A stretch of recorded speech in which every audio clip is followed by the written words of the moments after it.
And the only problem with the New Deal was that it was a New Deal for white people.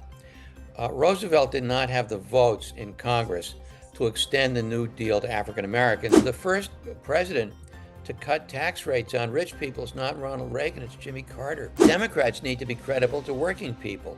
And that's why we founded the Economic Policy Institute in 1985, 1986, and that's why we founded the American Prospect in 1989, 1990. What can we learn from this? We need to learn from this that progressives need to be true to their values. Progressives need to articulate a program that's plausible with working class people of all races. They're accusing people, many of whom are Jewish, who simply want to hold Netanyahu up to the same standards that they would hold any other national leader up to, of being anti-Semites. On my channel, we often talk about when Democrats were these sort of unapologetic economic populists, the top marginal rates were over 90%. So kind of like what changed? When did it start? Walk us through it. I think basically the headline story is that it was a long descent from Roosevelt's New Deal, which was very much attuned to housebreaking capitalism, constraining the predatory aspects of capitalism so that working people could get a break. And the only problem with the New Deal was that it was a New Deal for white people. Roosevelt did not have the votes in Congress to extend the New Deal to African Americans because Dixiecrats, Southern Democrats, who were racists and segregationists, controlled all of the key committees in Congress. And so, in order to appease them, in order to get them on board with the New Deal, tragically, the New Deal was mostly a New Deal for white people, although black people did get some public housing, they did get some public works jobs. What they didn't get was anything like equal opportunity. During World War II, there was a Fair Employment Practices Commission appointed, and black people and women did start getting defense jobs. So it started improving in World War II. It improved some more under Truman. And then, of course, the tragedy in three acts. The first tragedy is Lyndon Johnson.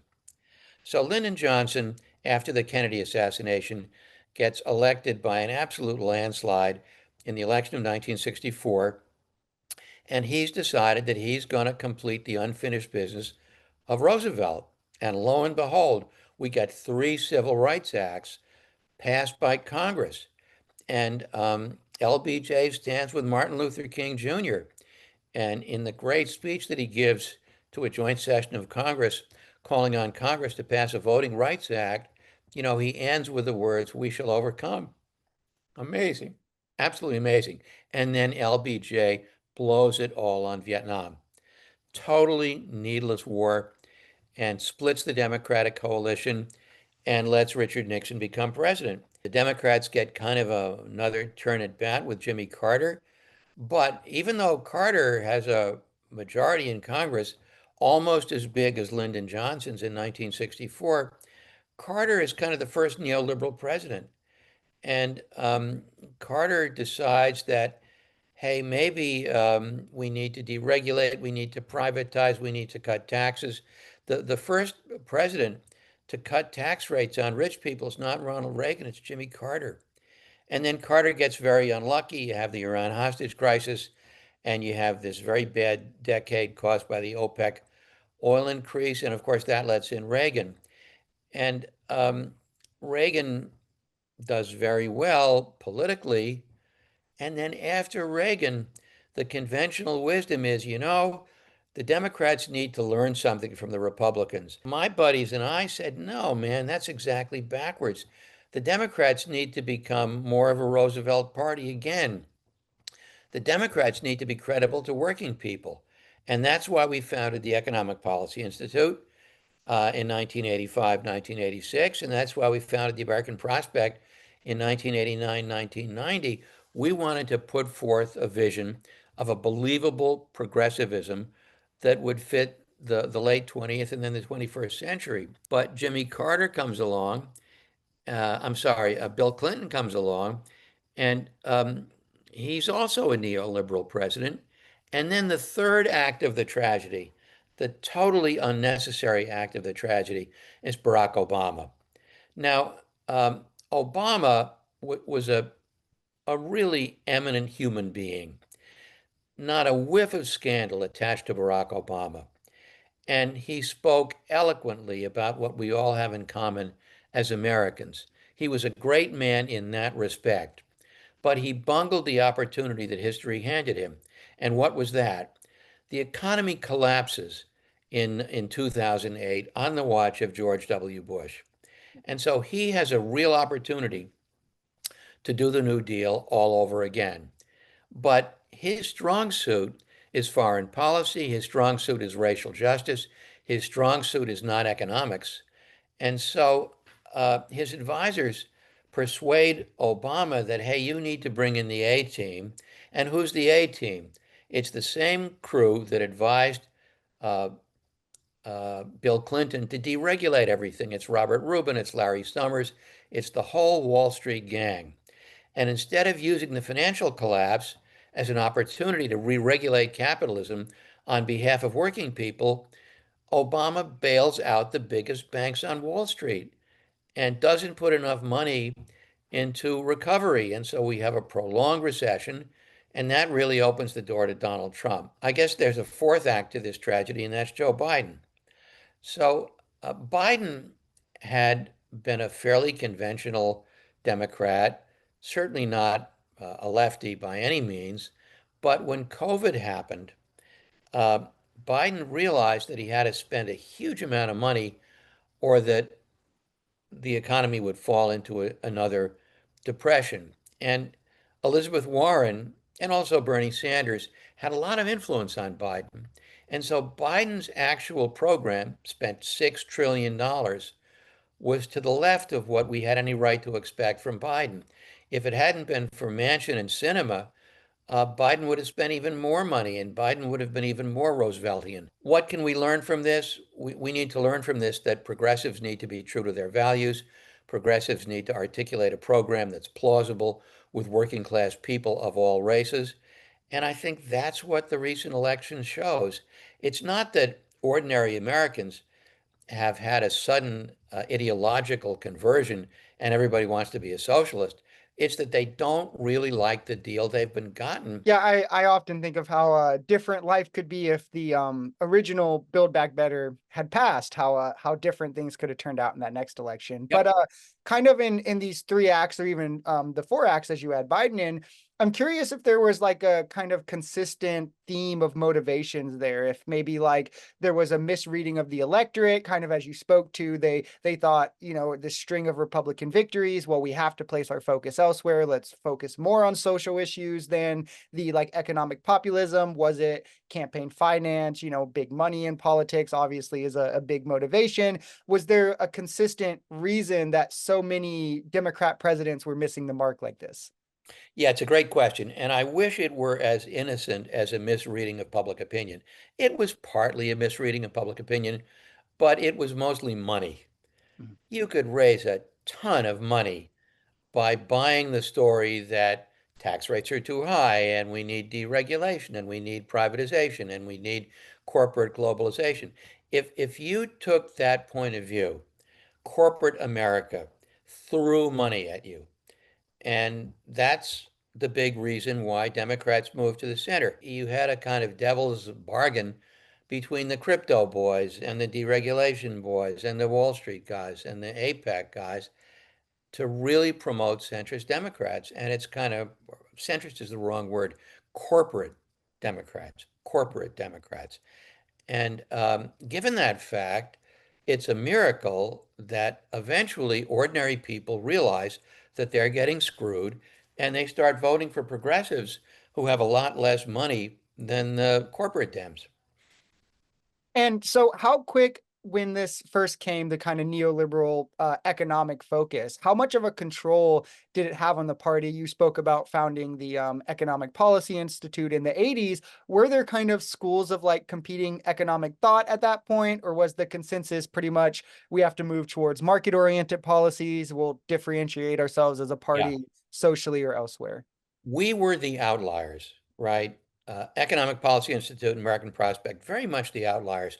We were challenging the conventional wisdom, but we were not challenging the conventional wisdom as radicals. We were challenging the conventional wisdom as part of the mainstream. Wanted the satisfaction of being proven right, wanted the satisfaction of saying, yeah, we told you so. That's not good enough. We want the satisfaction of winning. We want the satisfaction of actually influencing mainstream opinion. And people like Sanders and Warren prove that you can do that. Mamdani as well.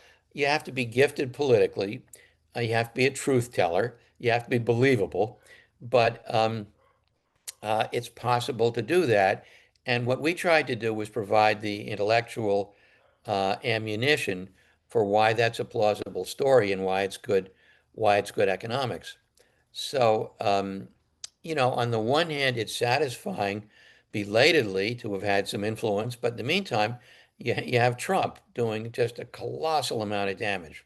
How much of this change in the Democrat Party affects us still today? With obviously we struggle with union voters, working class voters in a frustrating way for how openly Republicans are like not in their best interest. But then also I think like a lot of the woke attacks in that we stop focusing on, economic populism where we have to put our focus somewhere else. It's on these social and cultural issues, which whatever you think about them opens the door for like the whole woke kind of attacks.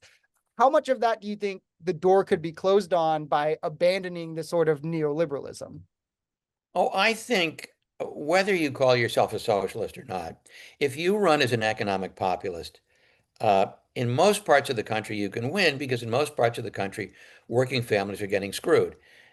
And I think the so-called centrists, the corporate Democrats, are in a complete panic. They don't know what to do. And, so what they're doing is they're accusing people who were good Roosevelt Democrats of being far left. And they're accusing people, many of whom are Jewish, who simply want to hold Netanyahu up to the same standards that they would hold any other national leader up to, of being anti-Semites. I mean, the idea that you can beat the Republicans with a kind of centrism that doesn't take into account just how badly working people are getting screwed, how they were getting screwed before Trump, how they were getting screwed even more under Trump. That's what has to be talked about. That's how Democrats are going to win back voters if they are going to win back voters. And the thing about um, 2024, the problem was that Kamala had a lot of mixed messages. It Yeah. wasn't clear what she was for. And the big difference between 2020 and 2024 was not that a lot of people converted to Trump, it's that a lot of Democratic voters stayed home. Younger voters stayed home. I don't remember the exact number, but it was well into the millions. The number of Democratic voters who dropped. It wasn't that Republican voters gained dramatically. It was that a lot of Democratic voters just didn't bother to show up. And I think if you compare that with 2018 and 2020, the kids showed up. The under 30s showed up in 2018 and 2020. And we really have to make sure that the kids show up this time. And guess what? The kids are progressives. You're going to need a robust, progressive president and Congress with a political message that speaks to regular people with some ability to get stuff through Congress. Yeah, I agree. And you really touched on a lot of what my last question was going to be, which was about kind of like the electorate, if they still have a stomach for this, what the future could be. So I guess to kind of shift it a little, what do you think we need to do then to mobilize those young voters? Obviously, like you spoke to, I think Kamala underperformed Biden by like 5 million, and then it was like Yep. 7 million less voters total. So like Yep. the opportunity to win was there. So like, what is it? Because, like, we need to pass policy and do the things we're saying to be able to like win back credibility, but if we can't get into power then we can't pass policy. So like, Yep. how do we mobilize voters and get them to come out the way we need to? Yep. You need candidates who have a compelling story, who have a compelling narrative that addresses people's felt economic frustrations where people live. And there are people in politics who are good at that. Um, and the story about, the Democrats suffer from a gerontocracy, that's oversimplified. I mean, the The most effective Democrat with that narrative is the oldest Democrat in the Senate. Yeah. And you also have some of the youngest people, like AOC, who are very good at that narrative, or Zoran Mamdani, who's very good at that narrative. And you've got other Democrats running for various offices in improbable places like Michigan who are very good at that narrative. And so the more that narrative becomes the dominant story the Democrats are telling, the more you set the stage for that kind of nominee in 2028. Now, I'm not going to get into speculating about who that might be. There are several people who it could be. But I think 2026 is going to be very, very important in setting the stage for 2028. You can go back in American history and find precedents for that. I mean, the creation of the Republican Party set the stage for Lincoln, and the shift in 1930 set the stage for FDR, and in 1958 you had a big wave of Democrats getting elected to the Senate, and that sets the stage for JFK. So I think electing progressives in 2026 and demonstrating that that message and that narrative and that politics is what wins over working people, then sets the stage for progressive being nominated in 2028.